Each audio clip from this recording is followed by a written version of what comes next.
Attenzione, annuncio squalifica, l'atleta Sara Ciuffa è stata squalificata per falsa partenza. È intanto partita la prima batteria ragazzi maschile, Giacomo Parri in 3, Francesco Pozzobon Strasner in 4, Fabio Gambarelli in quinta corsia.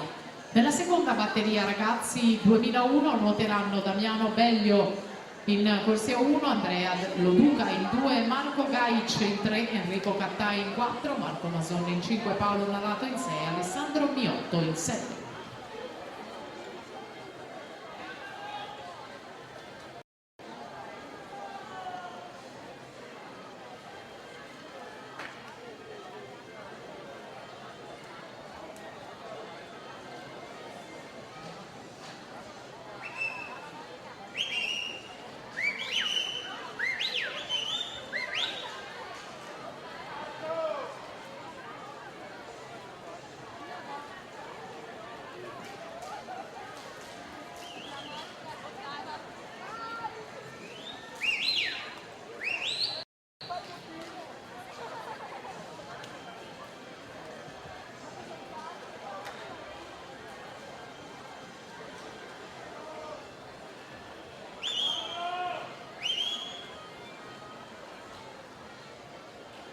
Eccoci in arrivo con la prima batteria maschile con il tocco di Pozzobon, Stella Marina che chiude in 1:26:39.